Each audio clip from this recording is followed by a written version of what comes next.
പാലക്കാട് അപകടം, ഡ്രൈവർ അറസ്റ്റിൽ. പനയമ്പാട് സ്കൂൾ കുട്ടികളുടെ ജീവൻ അപഹരിച്ച ഭീകരമായ റോഡ് അപകടത്തിൽ പ്രതിയെ പിടികൂടി. ഡ്രൈവർ പ്രജീഷ് ജോണിയെ പോലീസ് അറസ്റ്റ് ചെയ്തു. അപകടത്തിന് കാരണം റോഡിന്റെ അപാകതയാണെന്ന നാട്ടുകാരുടെ പരാതിയിൽ ജില്ലാ കളക്ടറുടെ നേതൃത്വത്തിൽ ഇന്ന് ചർച്ച നടക്കും. കരിമ്പ ഹയർ സെക്കൻഡറി സ്കൂളിലെ 4 വിദ്യാർത്ഥികളായ ആയിഷ, ഇർഫാന, റിദ, നിത എന്നിവരാണ് പരീക്ഷ കഴിഞ്ഞ് മടങ്ങുമ്പോൾ അപകടത്തിൽപ്പെട്ട് മരിച്ചത്. 2 ലോറികൾ തമ്മിൽ കൂട്ടിയിടിച്ച് ഒരു ലോറി കുട്ടികളുടെ മുകളിലേക്ക് മറിഞ്ഞു. CCTV ദൃശ്യങ്ങൾ പരിശോധിച്ച് കൂടുതൽ നടപടികൾ സ്വീകരിക്കുമെന്ന് പോലീസ് അറിയിച്ചു.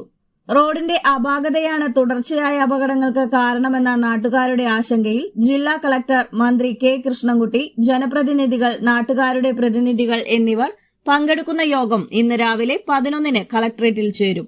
റോഡ് സുരക്ഷ ഉറപ്പാക്കുന്നതിനുള്ള നടപടികളാണ് ചർച്ച ചെയ്യുക.